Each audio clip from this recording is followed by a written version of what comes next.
ada kisah menarik yang terjadi pada zamannya Imam Ahmad bin Hanbal.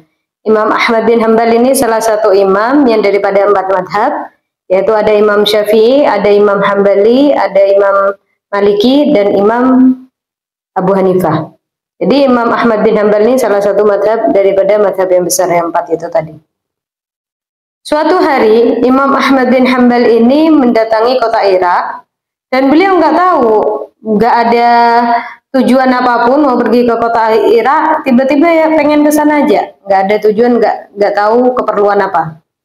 Ke sana dan di sebuah kota di kota Irak, beliau ketika sampai di situ mendekati waktu maghrib, kemudian setelah mau memasuki sholat maghrib ada masjid di sana, kemudian beliau sholat maghrib, kemudian habis sholat maghrib ibadah sama Allah Subhanahu Wa Taala hingga datang waktu sholat isya, kemudian beliau sholat isya juga berjamaah, dan orang-orang di sana nggak tahu siapa beliau, karena pada zaman dulu itu nggak ada foto, nggak ada media sosial seperti kita.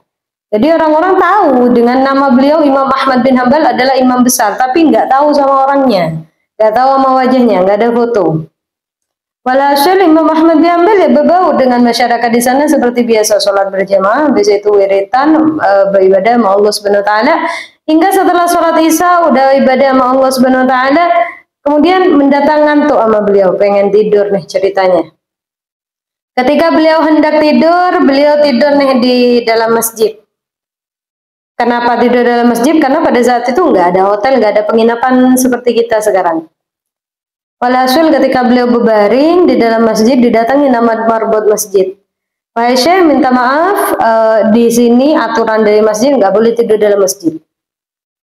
Akhirnya si Imam Ahmad bin Hanbal ini dikeluarkan sama marbot masjid. Ketika beliau dikeluarkan, akhirnya beliau tidur nih di teras masjid. Ketika tidur di teras masjid, didatangi lagi sama marbot masjidnya. Minta maaf Syekh, ini aturan masjid nggak boleh tidur dalam masjid. Akhirnya dikeluarkan Imam Ahmad bin Hanbal. Dan subhanallah, dekat masjid itu ada toko roti. Di sampingnya masjid Imam Ahmad bin Hanbal yang tadi sholat. Ketika melihat kejadian itu, yang punya toko roti itu menawarkan kepada Imam Ahmad bin Hanbal, wahai Syekh, engkau bisa tidur bermalam di sini untuk sementara waktu. Besok kalau engkau mau melanjutkan perjalanan silahkan.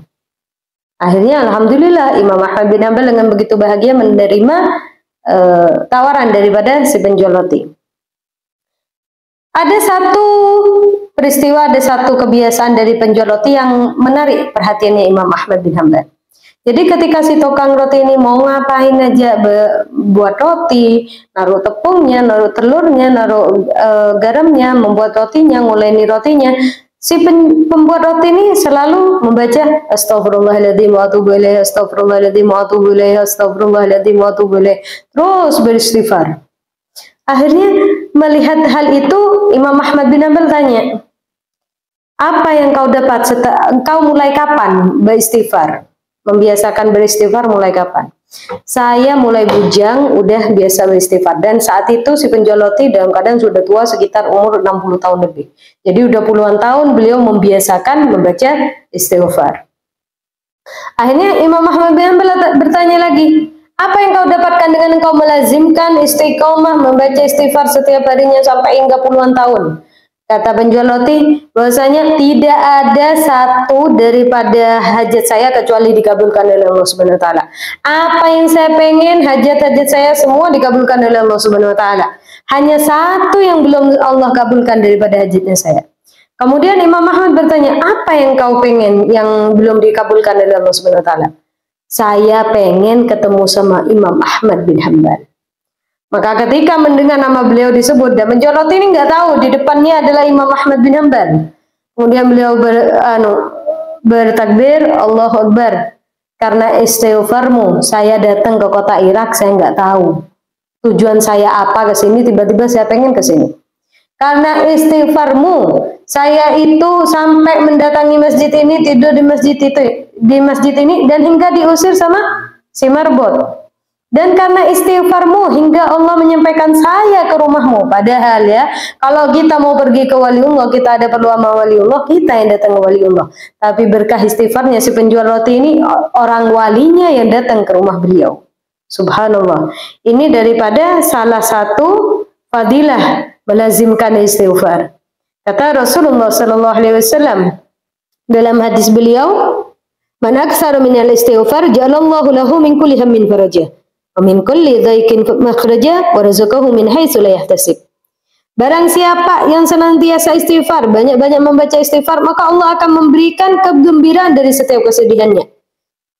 Dan Allah akan lapangkan di setiap kesempitannya, serta Allah akan memberikan rezeki dari arah yang tidak disangka-sangka. Jadi istighfar yang kita baca, kalau kita melazimkan istighfar, kita mengistiqomahkan istighfar, hari-hari kita, tidak ada hari yang tidak dilalui dengan istighfar, maka Allah akan mengabulkan segala hajat kita di dunia wal akhirah. Maka jangan disia-siakan waktu kita untuk melewati hari kita tanpa istighfar. Itu saja dari saya, semoga bermanfaat. Assalamualaikum warahmatullahi wabarakatuh.